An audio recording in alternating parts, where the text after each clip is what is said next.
natin, the foundation of a wise person. Yun po yung binasa po natin kaya sa Mateo 7, chapter 7, verse 24. Kasi sabi po, di ba, kapag ang isang bahay daw po, ay ang isang tahanan, kapag ang pundasyon daw po niyan, tama yung pundasyon, matibay yung pundasyon, so ibig sabihin niyan, magiging matibay.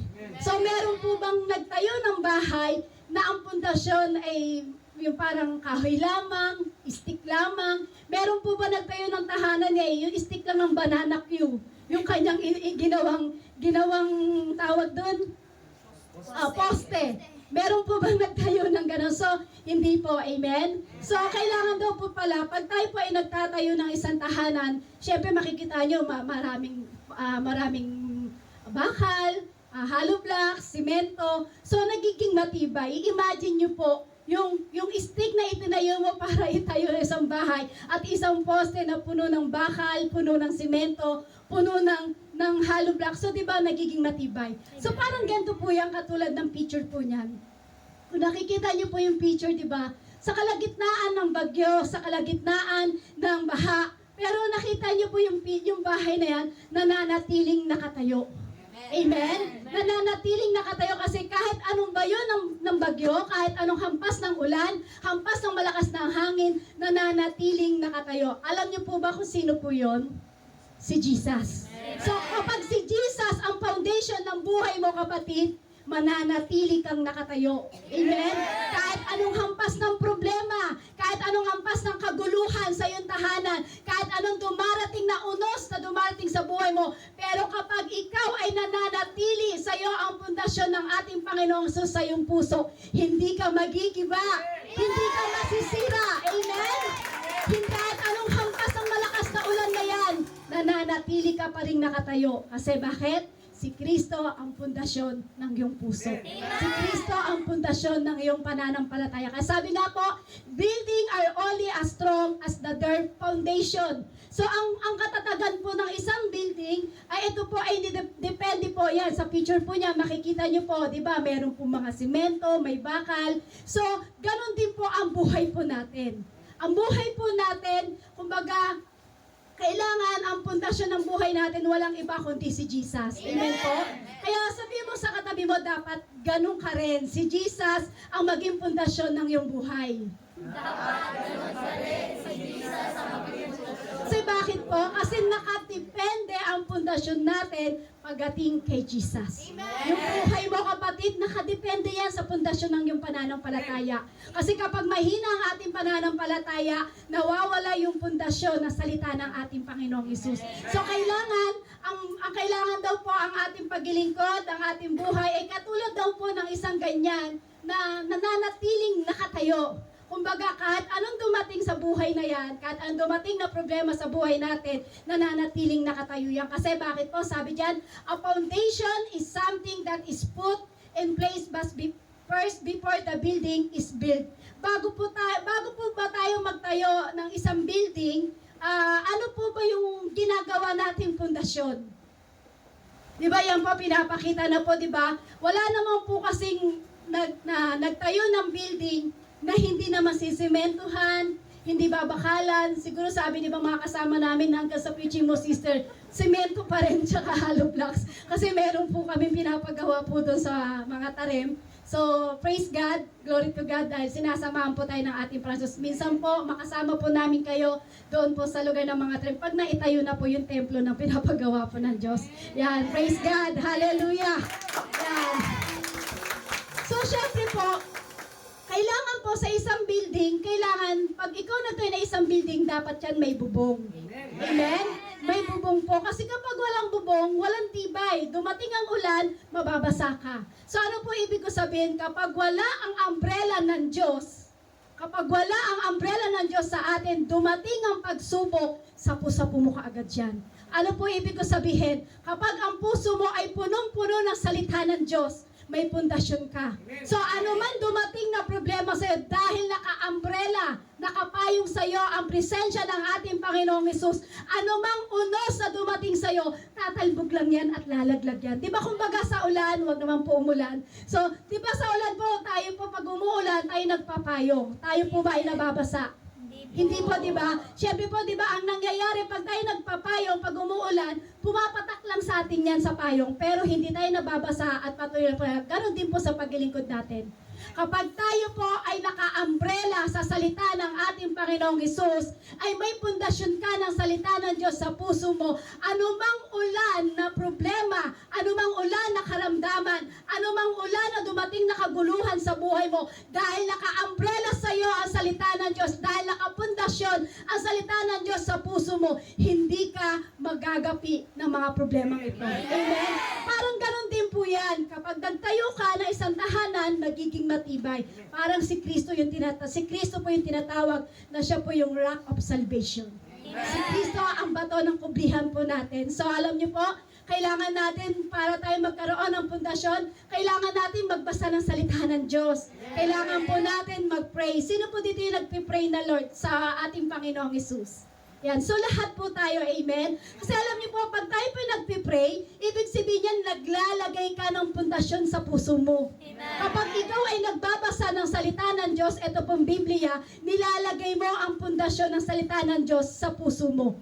Amen? So alam niyo po ba, yan ang kagandahan para pag may dumating na problema at meron kang salita ng Diyos na nakalagay sa puso mo, sasabihin mo, ay, in Jesus' name, Lord, laban mo to, hindi ko laban to.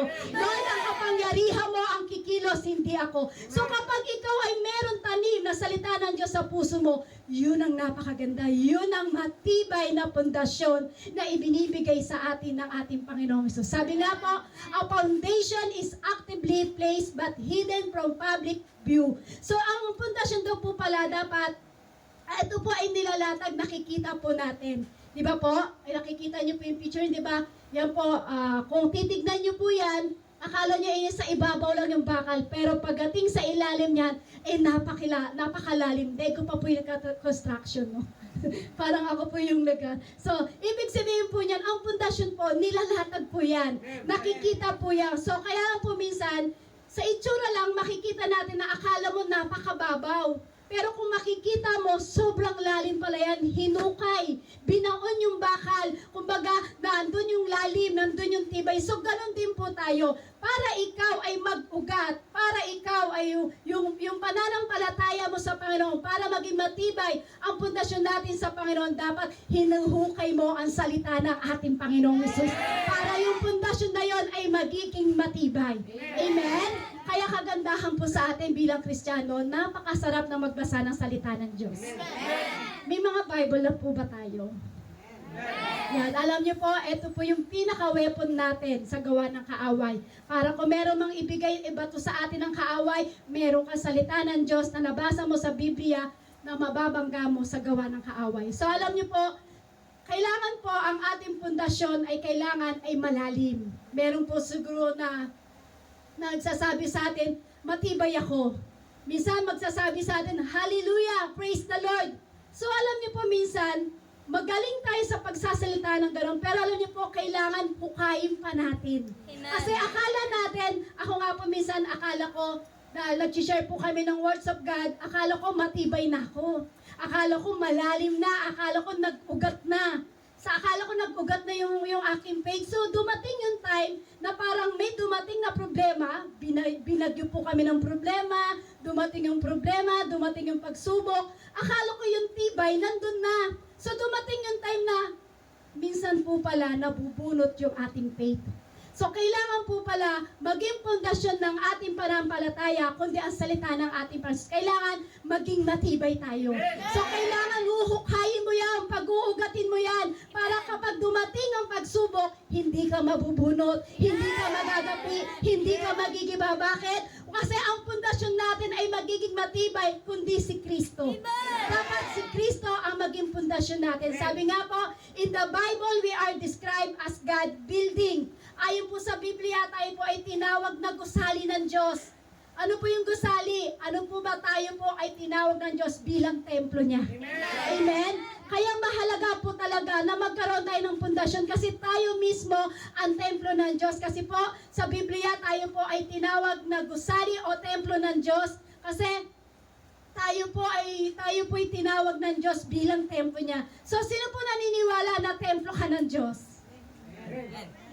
Di mo ba alam kapatid, yung katawan mo ay templo ng Diyos? Yan yung gagawing sisidlan ng Panginoon ng kanyang salita. Kaya sabi nga po sa 1 Corinthians chapter 3 verse 16, hindi ba ninyo alam na kayo'y templo ng Diyos at naninirahan sa inyo ang kanyang Espiritu? So ibig sabihin kapatid, ikaw ang templo ng Diyos. Naninirahan ang Espiritu ng Diyos sa atin. So kailangan natin magkaroon ng pundasyon ng salita ng ating Panginoong Hesus sa ating puso. Kasi saan daw po naninirahan ng Diyos? Saan daw po naninirahan ang Espiritu ng ating Panginoong Hesus?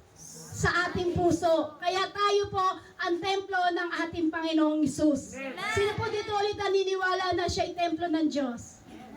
Kapag ikaw ay naniniwala ng templo ng Diyos, ano ang dapat nating gawin?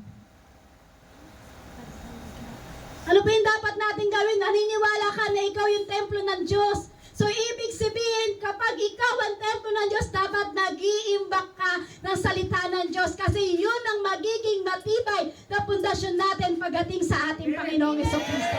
Amen? Kasi alam niyo po, natatandaan ko po dati na ako po'y bago-bago pa lang po kami sa paglilingkod. Hindi pa po kami gaano nakakapag-imbak o pundasyon ng salita ng Diyos sa aming puso. Isang problema lang, isang karamdaman lang, halos nawawalan kami ng pag-asa, halos nangihina kami, dumating ang kaguluhan, bigla kami nawawalan ng faith, ng pananampalataya. So kailangan pala sa isang Kristiyano, para daw po maging matibay ang pundasyon ng isang Kristiyano, ay tayo po ay nag-iimbak ng salita ng Diyos sa ating puso. Kasi tayo po ay templo ng Diyos. Kaya sabi nga po sa 1 Corinthians chapter 3 verse 9, kami kapwa manggagawa ng Diyos at kayo ang kanyang bukirin, kayo rin ang gusali ng Diyos. So tayo po ang bukirin ng Diyos.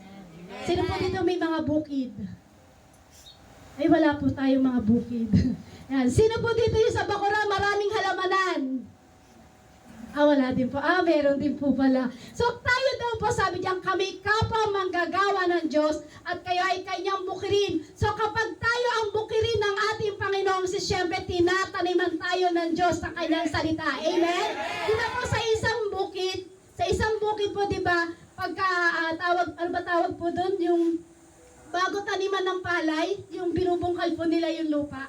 So, kailangan, tawag doon? Nag-aararo. So, binubungkal. So, kapag binungkal yon at inaararo yon at parang hindi ko pa alam kung hindi po ako marunong magtanim. So, tayo po yung so, ginagawa po doon, di ba, nagtatanim po tayo ng palay. Ano po ba una? Palay o yung, ano tawag doon? Yung binhi. So, di ba, binhi po muna bago magkaroon ng palay. So, tayong bilang mga Kristiyano, bilang nakakilala sa Panginoon, tayo ang bukri ng Diyos, tayo ang gusali, tayo ang templo ng Diyos. So, ano po ang ginagawa ng Diyos sa atin? Tayo po ay tinataniman niya ng words of God. Kapag ikaw ay nataniman na at napuno ng pundasyon ng salita ng Diyos ang puso mo, kapatid, ikaw ay nagkakaroon ng bunga. Amen? Nagbubunga sa iyo yung grabing faith. Nagbubunga sa iyo yung grabing pananampalataya sa Lord kasi binungkal ka, nag-ugat ka na, nagbunga ka na. Yun ang kahalagahan ng may foundation pagdating sa puso ng ating Panginoong Hesus. Amen? Yun daw po pala. So alam niyo po, so konting testimony lang po ba? Kasi napipil ko po yung dating faith po namin at sa ngayon, so ang laking kaibahan po. So, nang dati po, nang hindi po kilala ang Diyos, wala akong pakialam kahit anong mangyari. Basta kung ganyang problema. Pero alam niyo po, nang nakilala ko po ang Diyos, nakilala po namin ni Pastor ang Diyos, so grabing faith, grabe yung pundasyon ng salita ng Diyos na nilagay niya sa aming puso. Kaya kahit anong problema, sabi namin, problema lang yan, hindi ka namin po problemahin. Kasi bilang namin in Jesus' name. So, grabe po pala yung kapag tayo ay tinaniman ng salita ng Diyos at nagbunga tayo at yun ang naging pundasyon natin sa ating puso. Kailanman, hindi ka magagapi ng kaaway. Hindi ka magagapi ng kaaway. Amen? Ano man dumating na ulan ng pagproblema sa'yo, ano mang unos sa dumating sa'yo, sasabihin mo lang in Jesus' name. Amen? Bakit? Kasi meron ka ng salita ng Diyos na nagkaroon ng pundasyon na magiging malakas sa pananampalataya mo. Sabi nga po sa Hebrews chapter 3 verse 6, subalit si Kristo ay tapat bilang anak na namumuno sa sambahayan ng Diyos at tayo ay kanyang sambahayan, kung matibay ang ating pag-asa at hindi natin ito ikinahihiya. So alam niyo po, tayo po ay tahanan ng Diyos. Amen? Sino po ang tahanan ng Diyos? Tayo. Sabi mo sa katabi mo, tayo yun. Sino pa ang tahanan ng Diyos? Tayo! So tayo po yung gusali, tayo po yung templo ng ating Panginoong Hesus. So bilang tayo po ay templo at gusali sa ating ng ating Panginoong Hesus, so lahat po tayo kailangan maging matatag. Nakadepende po tayo sa pundasyon ng ating Panginoong Hesus. Kaya sabi mo sa katabi mo, maging matatag ka. Maging matatag ka.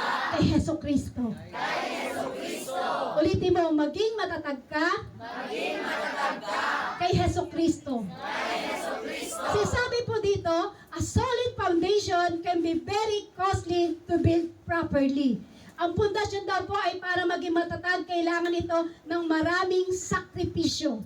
Alam niyo po ba yung pagpunta niyo po dito at nakaupo ka dyan at nakikinig ka ng salita ng Diyos, isang sakripisyo na yun pagdating sa Lord. Amen? Amen po? Yan pa lang sa pagpunta niyo rito na nakikinig ka. Kung tutuusin, masarap matulog ngayong oras ngayon. Tama po ba? Amen po? Ang sarap ang sarap matulog, ang sarap kumain, ang sarap maghalo-halo kasi mainit. Pero nakita niyo po bakit nandyan ka? Bakit nakaupo ka? Kasi bakit gusto mo maging solid ka pagdating sa ating Panginoong Jesucristo. Amen? Kasi alam niyo po, kapag tayo po ay naglilingkod sa Lord at may pundasyon na ang ating puso pagdating sa Panginoon, sakripisyo na yan. Amen? Akala nyo simple ka lang pumunta dito? Akala mo simple ka lang umupo dyan? Akala mo simple ka lang nakikinig kay Marian Rivera? Ay, hindi pa na, kay Sister Mary Ann. So, akala mo simple lang, pero hindi mo alam, sakripisyo na yan, yung sakripisyo na yan, yan ang magpapatatag sa'yo, kapatid. Patatatagin ka yan. Amen? Yan ang magiging karoon ng pundasyon. Kasi alam niyo po, kapag walang pundasyon ng salita ng Diyos ang ating puso, hindi ka magsasakripisyo pumunta dito. Tama po? Amen. Hindi ka mamamasahe, hindi ka maglalakad, hindi ka mag-aabalang magbihis, gugustuhin mo matulog na lang. Pero dahil meron kayong salita ng Diyos sa inyong puso at meron kayong sakripisyo sa pagpunta nyo sa lugar nito, panalo ka na! Matibay na ang pundasyon mo, kapatid! Napakatibay ang pundasyon, ang salita ng ating Panginoon Jesucristo! Amen? Yun nga, kami nga po, tapos po yung gawain sa mga tarem, 10:40. Sabi ni Pastor, tara na, bilisan nyo na, huwag na kayong mananghalian. So sabi na, ginawa naman po na meron, sige, habang buwabiyahe, kain kami. So alam niyo po, yung sa pagsasakripisyo po natin, hindi mo ba alam, kapatid, para sa'yo yan. May bunga para sa'yo. Amen? Yung simple, sabi ko nga po, hindi lang simple na pumunta kayo at naupo dito. Merong sakripisyo na nakita ng Diyos na magkakaroon ng bunga sa buhay niyo, kapatid. Sabi nga po sa Lucas chapter 14 verse 27 to 30, ang hindi magpasa ng sarili niyang krus at sumunod sa akin ay hindi maaaring maging alagad ko. Kung ang isa sa inyo ay nagbabalak na magtayo ng tore, hindi ba siya uupo muna upang magplano at kukwentahin kung magkano ang magagastos niya upang matiyak kung may sapat siyang pera para maipatapos ang kanyang ipapapatayo? Baka matapos mailagay ang mga pundasyon ay hindi naman mayari sa tore, sila'y kukutyain lamang ng lahat ang makakakita niyon. Sasabihin nila, ang taong ito'y nagsimulang magtayo, ngunit hindi naman naipatapos. Alam niyo po, kailangan habang ikaw ay tinatayo mo ang pundasyon sa puso mo, kailangan hanggang sa dumating si Kristo, madadatnan kang natapos mo ang mission mo pagdating sa Lord. Habang ikaw ay naglalagay ng pundasyon sa puso mo, makikita ng Diyos ang itinatayo mong gusali, ang tinatayo mong tore, pagdating sa puso mo, kapatid. Di mo ba alam, kapatid, yan ang magiging matibay sa'yo, kapatid. Amen? Patitibahin ka ng Diyos. Amen? Patitibayin ka kasi kailangan madatnan tayo na may ginagawa. Alam niyo po, sa panahon po natin ngayon, kailangan na natin magpundasyon ng salita ng Diyos sa ating puso para tayo maging matibay. Nababalitaan niyo na po yung mga nangyayari po sa mundo. Nakita niyo po, ginigera na po yung ibang bansa. So tayo po napakaswerte po dito. Hindi pa po natin nararanasan. Bakit po?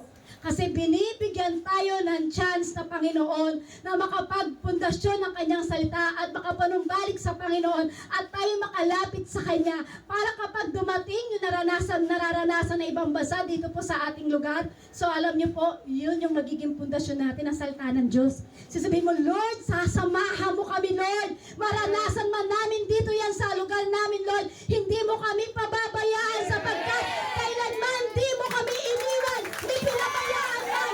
Ikaw ang aming matutupihan. Amen? Kaya nga sabi nga po dito, who is our foundation? Sino po ba talaga ang foundation ng ating pananampalataya? Sabi po sa 1 Corinthians chapter 3 verse 9 to 11, sabi po dito, kami kapwa manggagawa ng Diyos at kayo ang kanyang bukirin.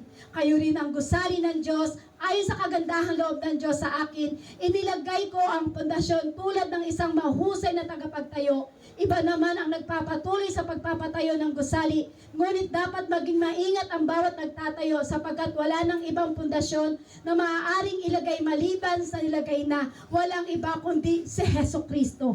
Wala na daw po ibang pundasyon na inilagay, walang iba kundi si Heso Kristo. Kapatid, ang maging pundasyon ng iyong pananampalataya, walang iba kundi si Heso Kristo. Kay Heso Kristo natin matatagpuan ang lahat ng katakatagan, ang lahat ng kalakasan, kasi si Kristo yung makapangyarihan. Amen? Sabi nga po sa 1 Corinthians chapter 3 verse 9 to 11, sabi po dyan, sapagkat wala nang ibang pundasyon maaaring ilagay maliban sa nilagay na walang iba kundi Yesu Kristo! walang ibang pundasyon kundi Yesu Kristo! si Heso Kristo ang matibay na pundasyon sa iyo, kapatid. Amen? Kasi kapag si Kristo ang naging matibay na pundasyon sa iyo, kapatid, sisibihin mo lang sa problema. Kaganyanin mo lang yan. Problema, layas. In Jesus' name. Amen? Kaguluhan, layas. In Jesus' name. Bakit? Kasi meron kang Kristo na maglilitas at magpapalakas sa iyo, kapatid. Amen? Sabi nga dyan, Jesus is the only sure foundation. Sure na si Kristo ang foundation ng buhay mo. Amen? Sino po dito sigurado na si Kristo ang foundation ng kanyang buhay? Amen? Taas po ang kamay. Yan. Kasi alam niyo po, sabi dyan, si Kristo yung sure na. Kung ang bahay nga po, di ba? Kahit anong tibay niyan, kahit sabihin mo makapal na, ano ba yung size ng bakal, napakakapal. Kahit sabihin mo yung bakal na ginamit yan, yung parang sa mga skyway. So, alam niyo po, kahit yan po, ang ilagay, kung wala po si Kristo, isang lindol lang yan, magigibayan. Pero kapag si Kristo ang nasa puso mo, sure na siya ang foundation ng iyong buhay. Kapatid, kahit isang lindol yan, kahit grabing earthquake yan, hindi ka magigiba. Hindi ka masisira. Bakit? Si Yesu Kristo ang foundation ng iyong pananampalataya. Amen? Alam niyo po, siya yung sure ng foundation ng ating buhay. So dapat walang ibang pundasyon na mailagay sa atin, walang iba kundi ang ating Panginoong Jesucristo. Amen? Hindi yung pundasyon ng sama ng loob. Sino po dito yung maraming sama ng loob? Ay, natawag. Hindi po yung pundasyon na puro galit. Sino po dito yung may galit? Ay, wala po. Praise God. Hindi po yung mga pundasyon na puro problema. Sino po dito yung may problema? Lahat po tayo. Kasi pag wala daw pong problema, ang ibig sabihin yan, so lahat po tayo may problema. So ano po ibig ko sabihin? Dapat walang ibang pundasyon na mailagay sa atin, walang iba kundi si Yesu Kristo. Kasi bakit? Siya yung sure. Sigurado tayo na siya yung pundasyon ng ating pananampalataya. Amen? Kasi siya yung makapangyarihan sa lahat. Amen? Amen po? Kasi alam niyo po, dapat po ang ating pananampalataya, huwag po natin ilalagay kung saan-saan. Amen. Yung ating pananampalataya, huwag mong ilalagay sa problema mo, sa kaguluhan mo, sa karamdaman mo. o maging sa amin na kami nag-share ng words of God, huwag mo ilalagay ang pananampalataya mo sa mga bagay na yon. So dapat ang pananampalataya po natin, dapat inilalagay po natin yan pagdating sa ating Panginoong Kristo. Kasi siya yung pundasyon na kailanman hindi magigiba. Amen? Alam niyo ba yung kanta na hindi magigiba? Si Kristo ang sandigan, hindi magigiba. Baka umulan, kumakanta ako. So, yung ating song leader na lang. Si Kristo ang ating sandigan. Naalala ko lang po yung awit. Si Kristo ang sandigan, di magigiba. Si Kristo ang sandigan, di magigiba. Kasing tatag ng kabundukan, di magigiba. Sabi, si Kristo ang sandigan, di magigiba. Si Kristo ang sandigan, di magigiba. Yes, Lord! Kasing tatag ng kabundukan, di magigiba. Diba? Nakita niyo po yun? Kapag si Kristo ang sandigan mo, kapag si Kristo ang pundasyon mo, kailanman hindi ka magigiba. Kasi tatag ng kabundukan. Amen? Kasi kung tayo lang po, ilalagay natin, pananampalataya natin, tayo lang po, wala, bibigay po tayo. Tama po? Bibigay tayo. Makakabitaw tayo. Pero kapag si Kristo ang ating sandigan, kailanman hindi magigiba. Kasing tatag ng kabundukan, kailanman hindi magigiba. Kaya dapat si Heso Kristo ang maging pundasyon ng buhay mo, kapatid. Sabi nga po sa Gawa, chapter 4, verse 11, ang Jesus na ito, ang batong itinakwil ninyong mga tagapagtayo ng bahay, ang siyang naging batong panulukan. Sino po yung batong panulukan? Si Jesus. Kapag sinabi pong batong panulukan, the solid foundation. Tama po? Kapag sinabing ang batong kublihan, ibig sabihin yan as the solid foundation. Ibig sabihin po, kapag naglalagay po ba tayo ng isang pundasyon, ibig sabihin yan, pwede po ba tayo maglagay ng pundasyon sa lupa lang? Sabi ko nga po kanina, maglalagay ka lang ba ng pundasyon, yung stick lang ng barbecue, itutusok mo lang ba yun sa lupa? Wala po, di ba? Wala pong nagtayo ng wala pong naglagay ng pundasyon, na gano'n lang po igagawin, yung parang sa lupa lang niya ilalagay yung pundasyon. So alam niyo po, dapat ang pundasyon natin, nilalagay natin walang iba kundi sa ating Panginoong Kristo. Amen?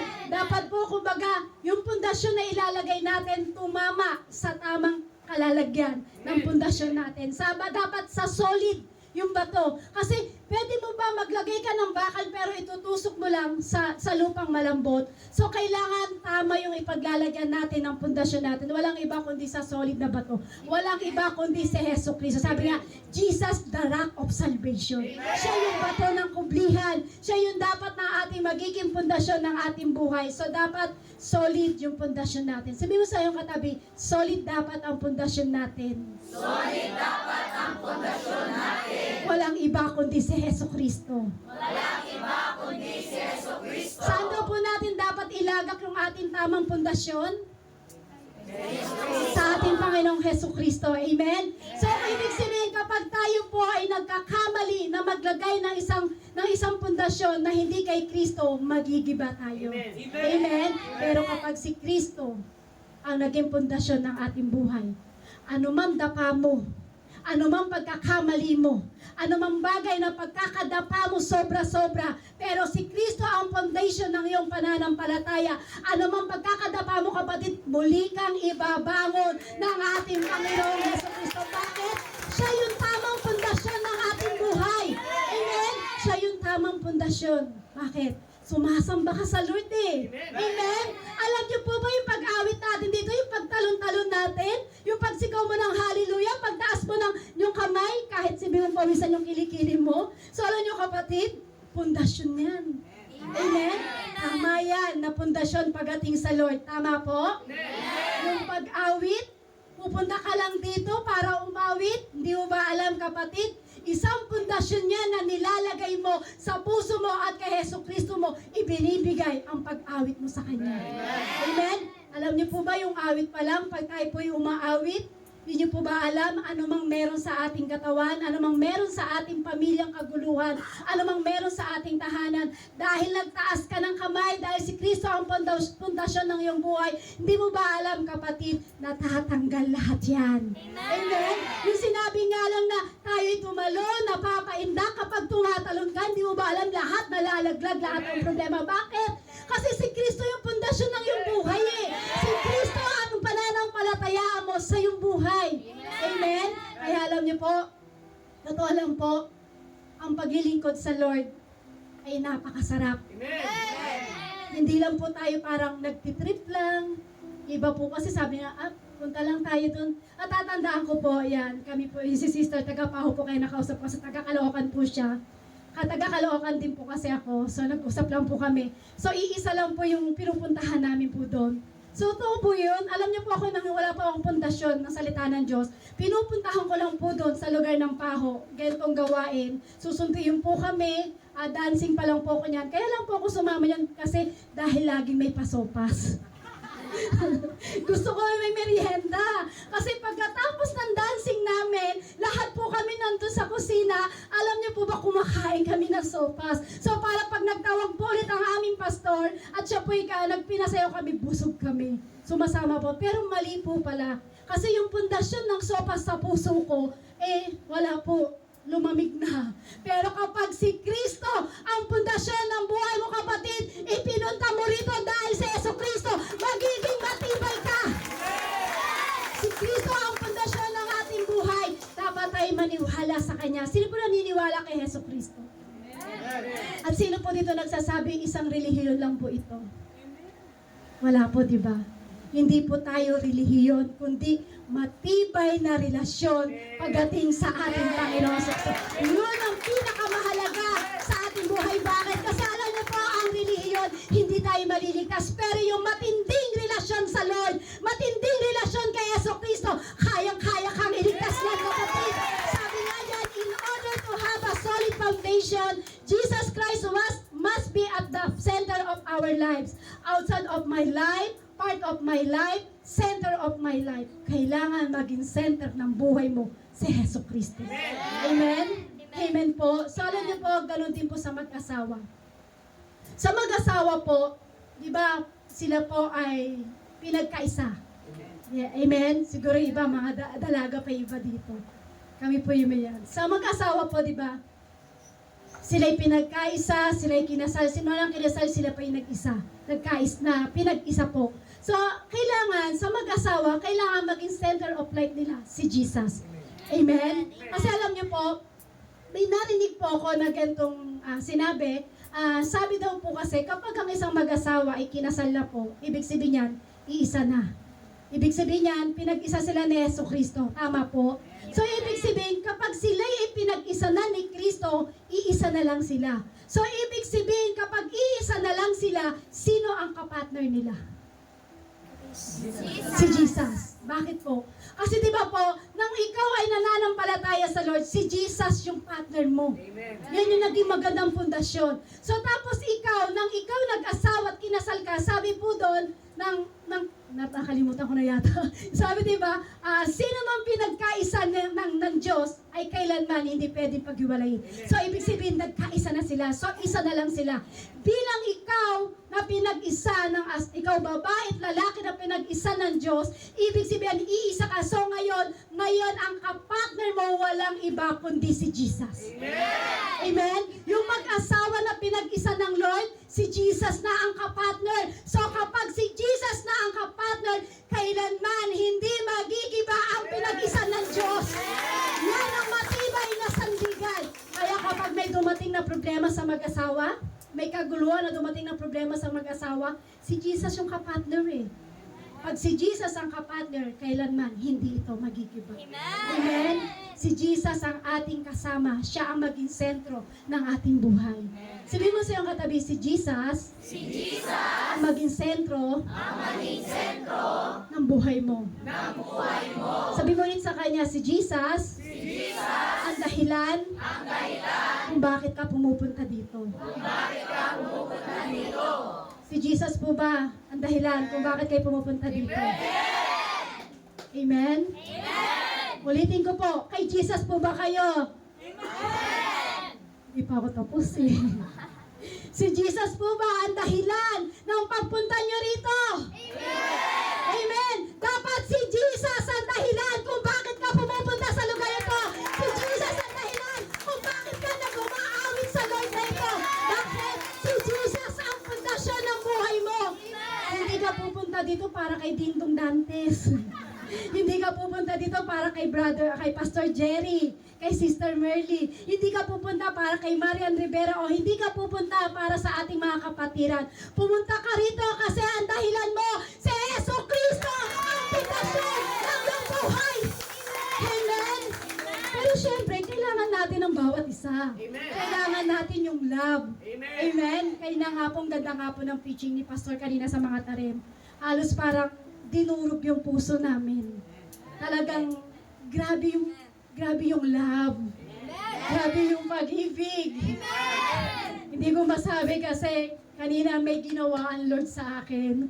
So, nakaka-bless. Tinatawag na po ako ni Pastor, sabi niya, my wife, kaya lang pinakikinggan ko kung ano yung binubulong ng Holy Spirit kayo na. So, may kakaiba. So, palang tayo lahat po dito ay magkakasama. Siyempre, yung love nandun. Bakit? Kasi yung pundasyon natin si Yesu Cristo. Si Yesu Cristo ang pag-ibig. Amen? Kaya alam niyo po, ang ganda po ng preaching kanina. Hindi ko siya maisingit kasi kailangan ko po i-share po, tapusin yung preaching ito. Pero alam niyo po, ang ganda po ng preaching kanina kasi kakaiba yung love na ibinibigay ng Lord. Amen? Kakaiba sa love ng asawa mo, kakaiba ng love, pag-ibig ng anak mo, ng magulang mo, pero yung pag-ibig ng Diyos, nakakaiyak talaga. Sobra yung pag-ibig ng Diyos. Kaya sabi ito, we hear God's voice, we listen. We hear God's voice if we listen. Kung may naririnig ka ng voice ng ating Panginoon, kung gusto mo maging tama ang pundasyon mo, kapatid, pakinggan mo kung ano ang sinasabi ng Diyos sa iyo. Alam niyo po ba, kapag pinakikinggan natin yung salita ng Diyos o yung pinapasabi ng Diyos po sa atin, alam niyo po, mararamdaman mo talagang love ka ng Lord. At makikita mo magiging matibay yung pundasyon ng Diyos sa iyo. So ito po, kumbaga, kung ito po yung naririnig mo, ito po ba yung nakabase ka sa salita ng Diyos, nakabase ka sa naririnig mo, alam niyo po ba, mapapakinggan mo kung ano ang ipinagagawa ng Diyos sa iyo. Amen. Sabi nga po sa Mateo 7:20, tunasan ko lang po yung luha ko, baka maiyak kayo. Yan, masyado po kayo seryoso eh. Seryoso po kayo eh. Yan. So, siyempre kailangan po, meron tayong kagalakan pagdating sa pakikisalita ng Diyos. So, nakaka-bless. Iba po talaga yung love ng Lord. So, sabi po sa Mateo chapter 7 verse 24 to 27, kaya't ang bawat nakikinig at nagsasagawa ng mga salita kong ito ay maitutulad sa isang taong matalino na nagtayo ng kanyang bahay na ang pundasyon ay bato. Umulan ng malakas, bumaha at binayo ng malakas na hangin ang bahay na iyon, ngunit hindi nagiba sapagkat nakatayo iyon sa bato. Ang bawat nakikinig ng aking salita, ngunit hindi naman nagsasagawa ng mga ito, ay maitutulad naman sa isang taong hangal na nagtayo ng kanyang bahay sa buhanginan. Umulan ng malakas, bumaha at binayo ng malakas na hangin, ang bahay na ito ay bumaksak at lubusang nawasak. Lubusan daw po ito nawasak. So, paano daw po natin itatayo sa bato kung tayo po ay nakikinig pero hindi naman natin na isasagawa?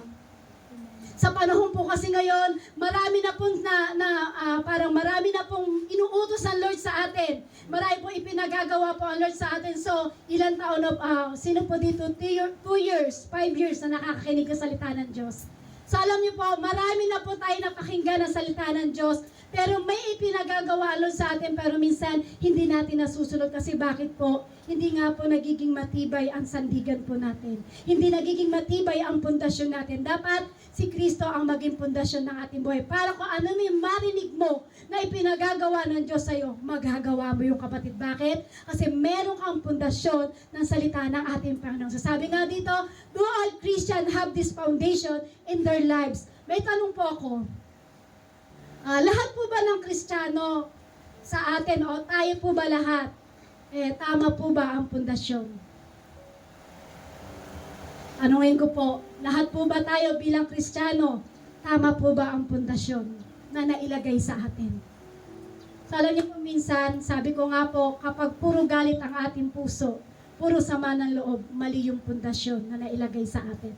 Pero kapag salita ng Diyos at presensya ng Diyos at ang pangalan ni Jesucristo ang nailagay na pundasyon sa puso mo, magiging matibay ka, kapatid. Amen? Amen po. Kasi bilang isang Kristiyano, dapat po tama ang ating pundasyon. Walang iba kundi si Jesucristo. Ang maging pundasyon ng ating puso, walang ibang pangalan kundi si Jesucristo. Walang iba kundi ang salita ng ating Panginoon. So, sapagkat sabi ng Lord, I will never leave you nor forsake you. Amen? Kapag tama ang pundasyon mo, hindi ka iiwanan ng ating Panginoong Hesus. Hindi ka pababayaan ng ating Panginoong Hesus. Kaya sabi nga po dito, there are many who know there are many who know what to do but do not do it. Sabi nga po sa Roma chapter 1 verse 32, nalalaman nila ang utos ng Diyos na karapat-dapat parusahang kamatayan ang mga gumagawa nito. Gayunman, hindi lamang patuloy sila sa paggawa nito, kundi sumasang-ayon pa sila sa mga gumagawa rin ng mga ito. So, bagamat tayo po alam natin ng katuruan ng Diyos, alam natin na kung ano yung sinasabi ng Diyos, so dapat po, yun dapat yung ginagawa natin. Do it. Amen? Alam mo, may sinasabi ang Diyos sa'yo. Alam mo kung ano pinagagawa ng Diyos sa'yo. So, dapat yun ang dapat po natin gawin. Kasi sa panahon ngayon, marami na po mandaraya. Madaya na ang panahon. So, kailangan ang pundasyon natin, walang iba kundi kay Jesucristo. Sabi nga po sa Mateo chapter 23 verse 1 to 4, pagkatapos ay sinabi ni Jesus sa mga tao at sa kanyang mga alagad, ang mga tagapagturo ng kautusan at ang mga Pariseo ang kinikilalang tagapagpaliwanag ng kautusan ni Moises. Kaya't gawin ninyo ang itinuturo nila at sundin ang kanilang inuutos, ngunit huwag ninyong tularan ang kanilang ginagawa, sapagkat hindi nila isinasagawa ang kanilang ipinapangaral. Nagpapataw sila ng mabibigat na pasaning sa mga tao, ngunit ni daliri ay ayaw nilang igalaw upang tumulong sa pagpasan ng mga iyon. So ano po ba ibig sabihin nito? Bilang tayo po ay alagad ng Diyos, bilang kami po ay alagad ng Diyos. So, kung ano po yung bagay na kasi kami po ay daluya lang po ng presence ng Lord, daluya lang po kami ng salita ng ating Panginoong Hesus. So, alam niyo po, napakahalaga na merong isang pastor o isang lingkod ng Diyos na nagsasabi sa atin na dapat itong gawin natin. So, sabi nga po dito, kunin niyo lang po yung mabuti sa amin. Huwag niyo po kukunin ko ano po yung mga bagay na hindi maganda sa amin. Kasi kami lang po ay nagpapagamit sa Lord. Hindi po namin sinabi na kami perfect. Kami po ay nagkakamali din po. So kailangan lang po, bilang ikaw ay may isang lingkod ng Diyos na ibinigay sa iyo, kung sila po yung dinadaluyan ng salita ng Diyos, kung ano yung bagay na gustong ipagawa sa iyo ng Lord, minsan sinasabi po yan ng isang lingkod. Kasi sila po ang sila po yung ginagamit ng Diyos para mangusap sa atin, kapatid. Sabi nga po dito, there are many who have ears but do not hear and understand. Yung mga tao daw po, tayong mga tao, kailangan laging bukas ang tenga sa pagdinig. Amen. Amen. Kailangan bukas daw po ang ating tenga sa naririnig nating inuutos ng Diyos. Kaya sabi mo sa katabi mo, aking tenga. Aking tenga. Diba sabi ko sa katabi, nahuli kayo eh. Sige, hawakan mo yung tenga mo. Sabi mo, tenga. Marunong kang makinig.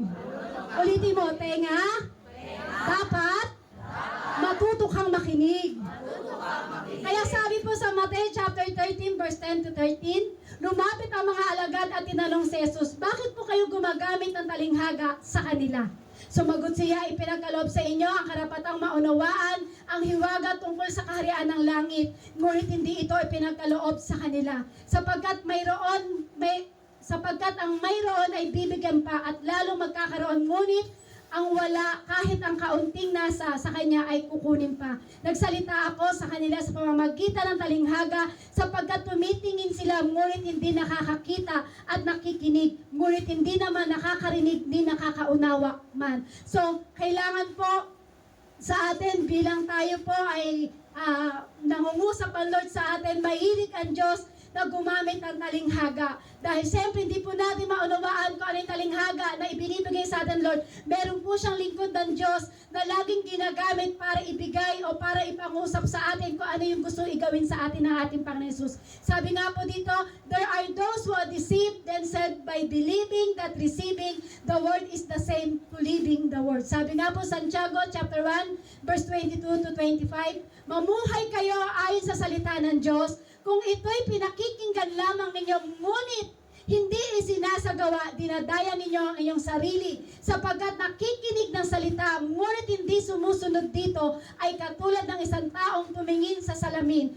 at pagkatapos makita ang sarili ay umalis, kinalimutan ang kanyang anyo. Ang taong nagsasaliksik at nagpapatuloy sa pagsunod ng kautusan, ganap nagpapalaya sa tao. Ang pagpapalain ng Diyos sa lahat ng kanyang gawain. Siya ang taong gumagawa at hindi siya katulad ng nakikinig lamang at pagkatapos ay nakakalimot. So sabi po dito kapatid, kailangan pakinggan natin kung ano po talaga ang sinasabi ng Diyos. Huwag daw po tayo tumulad na sa isang tao na kapag harap niya sa isang salamin, nakita niya ang kanyang sarili at tumalikod na at hindi na pinakinggan kung ano ang sinasabi ng Diyos. Kapatid, ang bawat isa sa atin dito, hindi ka pupunta sa lugar nito kung walang pinapasabi ang Diyos sa'yo. Hindi ka pupunta sa lugar nito kung walang pinagagawa sa'yo.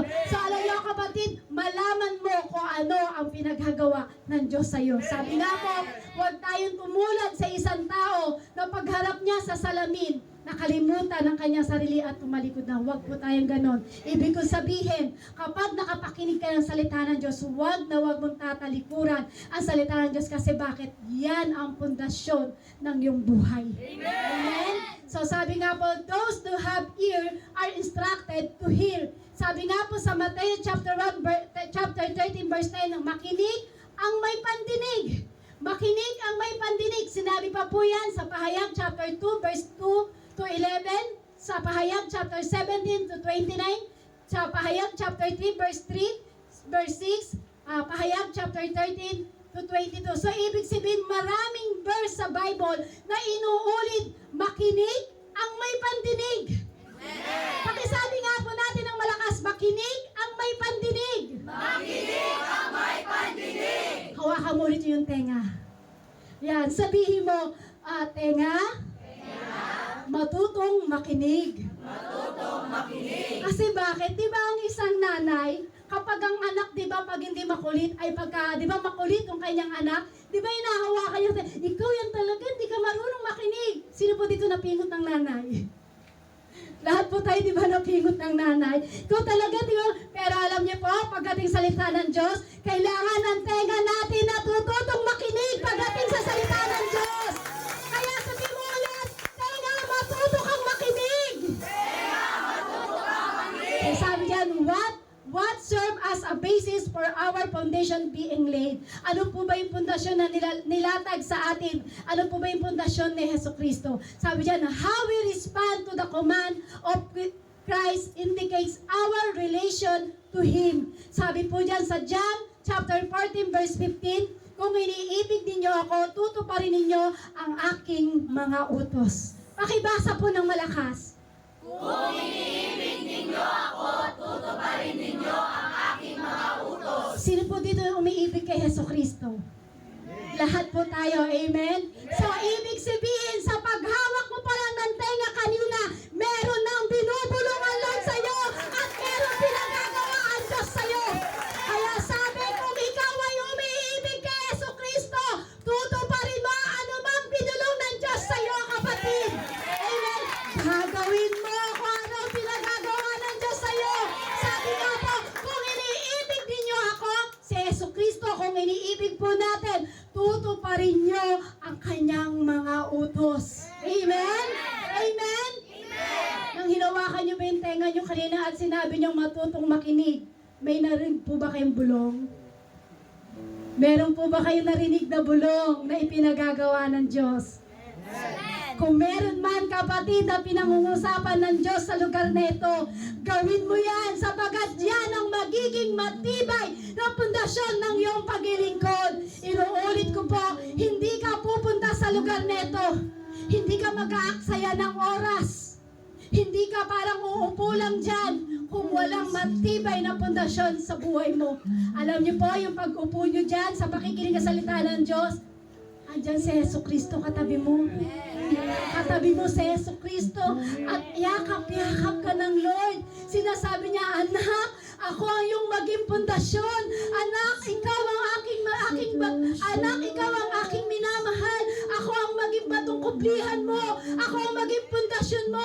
Para kapag dumating ang pagsubok, dumating ang karamdaman, dumating ang kaguluhan, meron kang pundasyon na sa akin. Ako ang pundasyon na magiging matibay ng paninindigan mo. Yakap-yakap ka ng Lord.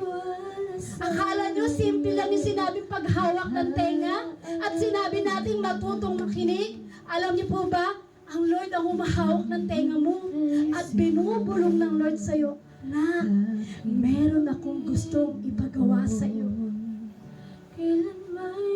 May pinagagawa ang Lord sa atin. Once na alam mo na may pinagagawa ang Diyos sa iyo, siya ang maging foundation ng buhay mo.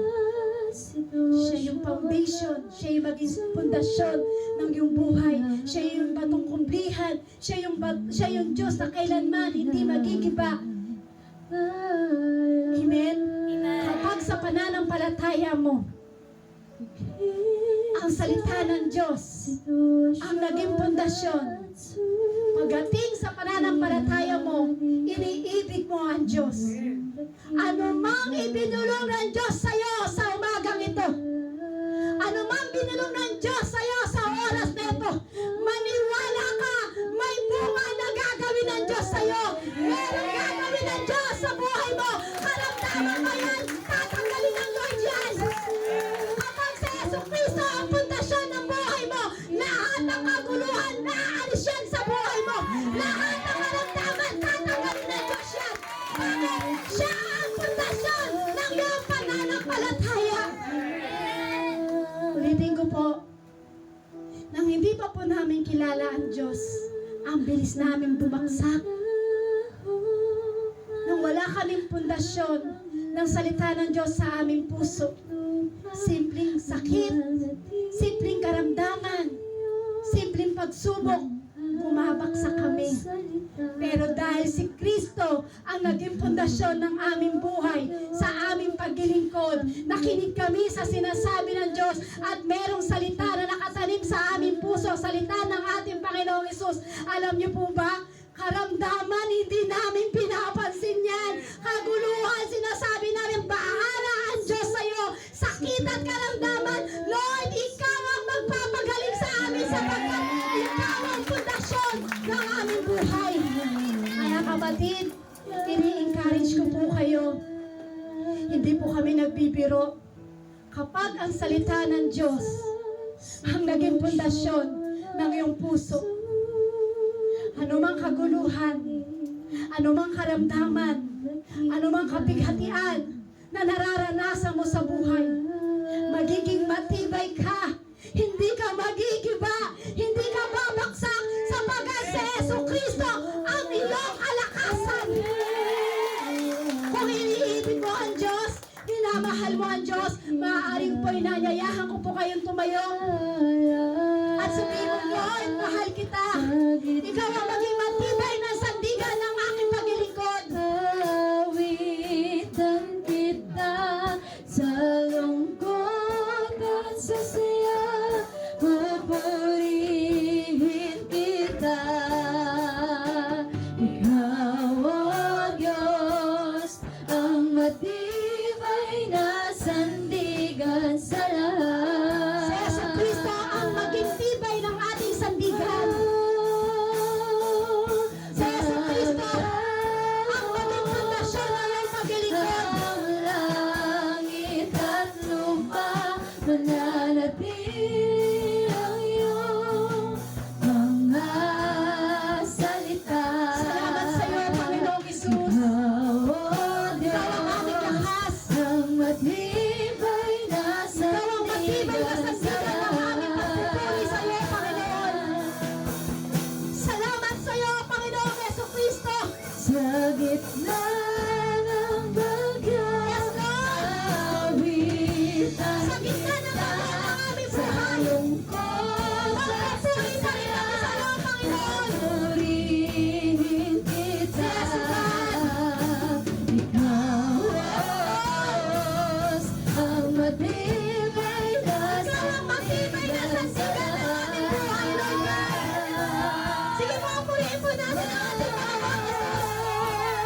Maglaho man ang langit at lupa, mananatili ang iyong Mananatili kami sa iyo, Lord. mga salita. Mananatili ang salita mo sa aming puso. Ikaw, Diyos, ang matibay na sandigan sa lahat. Yes, Lord. Sige, pray mo ang ating Panginoon Jesus. Maging pundasyon ng iyong puso.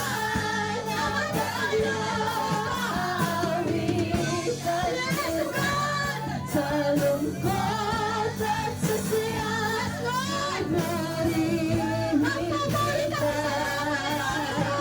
Ikaw, O Diyos, ang matibay na sandigan sa lahat. Yes, O Lord God. Salamat sa iyo, Panginoong Isus. Sa kabila ng kahinaan namin, Lord, ikaw ang nagbigay ng lakas. Sa kabila ng kahinaan namin, Panginoon, ikaw ang nagtayo sa amin, Panginoong Isus. Sa kabila, Lord, na kami nadapa sa aming buhay, Panginoon. Ikaw ang nagbangon sa amin, Panginoon, sapagat, Lord, ikaw ang pundasyon ng aming buhay. Ikaw ang pundasyon ng aming puso. Ang salita mo ang pundasyon ng aming puso, Panginoon. Paulit-ulit man kami madapa sa aming pamumuhay, Panginoon. Paulit-ulit man kami, Lord, mag-iba, Panginoon. Pero, Lord, pag ikaw ang nagtayo sa amin, ikaw ang naging pundasyon namin, Lord, kailanman, Lord, hindi na kami magigiba. Tapos, Lord, ikaw ang aming lakas. Lord, manahan ka sa aming puso, Panginoon. Sa oras na ito, Panginoon, wala kaming ibang inaanyayahan kundi ikaw, Jesus.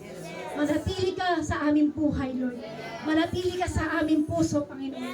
Salamat po ng marami sa iyo, Panginoon, sa oras na, Lord. Alam namin, Lord, na meron ka ng ginawa, Lord. Meron ka ng tinanggal, meron kang inalis, meron ka ng pinagaling, meron ka ng inayos, Panginoon, sapagat, Lord, kapag ikaw ang pundasyon ng aming buhay, Lord, aayusin mo ang lahat ng bagay, Panginoon. Salamat po ng marami sa iyo, Panginoon. Ikaw ang aming Diyos na itinataas at pinararangalan namin sa oras to, Lord. Hayaan mo, Lord, ang aming mga kapatid, Lord, na nagpunta sa lugar na ito, Lord, para pakinggan ang salita mo, Lord. Lord, meron kang gagawin sa kanilang buhay, Lord. Ipapakita mo sa kanilang paparanas mo ang grabing kapangyarihan mo, Panginoon, Lord. Hayaan mo, ikaw ang maging pundasyon ng kanilang buhay, Panginoon. Ikaw ang lumuklok sa kanilang mga puso, Panginoon Jesus. Maging, Lord, sa amin, Lord, sa aming buhay, Lord. Ikaw rin po ang manguna sa amin, Lord. Ikaw ang aming batong kublihan ng aming buhay, Lord. Salamat ng marami sa iyo, Panginoon. Ikaw ang aming Diyos na pinararangalan namin sa oras na, Lord. Sa iyo kami, Lord, nagbabalik ng papuri, pasasalamat, Panginoong Jesus. Sa iyo kami, Lord, nagbabalik, Panginoong Jesus. In Jesus' name, amen and amen.